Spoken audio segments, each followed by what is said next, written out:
Hello guys, आज के video में हम बाबा साहेब डॉक्टर भीमराव अंबेडकर जी द्वारा लिखित पुस्तक जाति का विनाश पुस्तक पढ़ने वाले हैं। उस पुस्तक के अंतर्गत अगला शीर्षक है, जिस नस्लीय शुद्धता का अस्तित्व ही नहीं है, जाति उसे नहीं बनाए रख सकती। बाबा साहेब द्वारा लिखित है कि जिस नस्लीय शुद्धता का अस्तित्व ही नहीं है, जाति उसे नहीं बनाए रख सकती। कुछ लोगों ने जाति व्यवस्था का बचाव करने के इरादे से एक जीव वैज्ञानिक गड्ढा खोद रखा है। कहा जाता है कि जाति उद्देश्य वंश की विशुद्धि और रक्त की पवित्रता को कायम रखना है। मानव वैज्ञानिकों का कहना है कि अमिश्रित रक्त के लोग कहीं नहीं पाए जाते हैं और दुनिया के सभी हिस्सों में सभी नस्लों का अंतर मिश्रण हुआ है। भारत यह बात विशेष रूप से लागू होती है। श्री डी.आर. भंडारकर ने foreign elements in the Hindu population यानी हिंदू लोगों में विदेशी तत्वों पर अपने आलेख में कहा है कि भारत में ऐसा कोई वर्ग या जाति नहीं है जिसमें विजातीय अंश न हो। लड़ाकू समुदायों, राजपूतों और मराठों में ही नहीं, ब्राह्मणों में भी, जिन्हें यह सुखद भ्रम है कि वे विदेशी तत्व से मुक्त है, विदेशी रक्त का मिश्रण हुआ है। अतएव यह नहीं कहा जा सकता कि जाति व्यवस्था का विकास जातियों के अंतर मिश्रण को रोकने या रक्त की शुद्धता बनाए रखने के साधन के रूप में हुआ है। तथ्य की बात यह है कि जाति व्यवस्था का जन्म विभिन्न जातियों के रक्त और संस्कृति का सम्मिश्रण संपन्न हो जाने के बाद हुआ। यह मान कर चलता है कि जाति के भेद वास्तव में नस्ल के भेद है। विभिन्न जातियों के साथ इस तरह का व्यवहार करना मानो वे विभिन्न नस्लों के लोग हैं, तथ्यों का बहुत ही गंभीर विकृतीकरण है। पंजाब के ब्राह्मण और मद्रास के ब्राह्मणों के बीच नस्लीय समानता क्या है? बंगाल के अस्पृश्य और मद्रास के अस्पृश्य के बीच नस्लीय समानता क्या है? पंजाब के ब्राह्मण और पंजाब के अस्पृश्य के बीच नस्लीय भिन्नता क्या है? मद्रास के ब्राह्मण और मद्रास के परिया, वहाँ की निम्नतम मानी जाने वाली जाति है, उसके बीच नस्लीय विभिन्नता क्या है? नस्ल की दृष्टि से पंजाब का ब्राह्मण और पंजाब का चमार वस्तुतः एक ही नस्ल के हैं और मद्रास के ब्राह्मण और मद्रास के चमार भी एक ही नस्ल के हैं। जाति व्यवस्था नस्लों का विभाजन नहीं करती।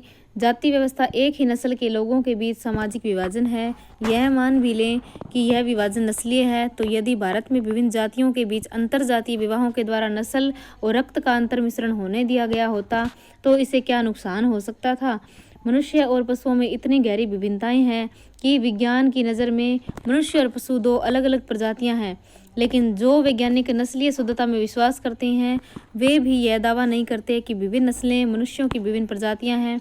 वे एक ही प्रजाति के विविध नमूने हैं, इसलिए वे एक दूसरे से यौन संबंध बना सकते हैं और ऐसा बच्चा पैदा कर सकते हैं जिसमें खुद बच्चा पैदा करने की क्षमता हो और जो अनुर्वर न हो।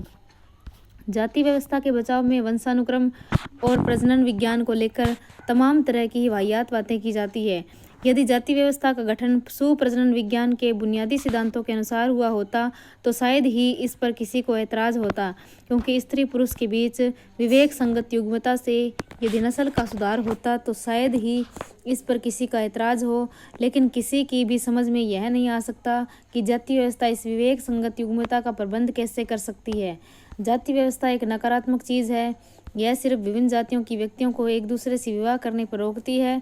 किसी खास जाति के किन दो व्यक्तियों को परस्पर विवाह करना चाहिए, यह चयन करने का जाति कोई सकारात्मक तरीका नहीं है।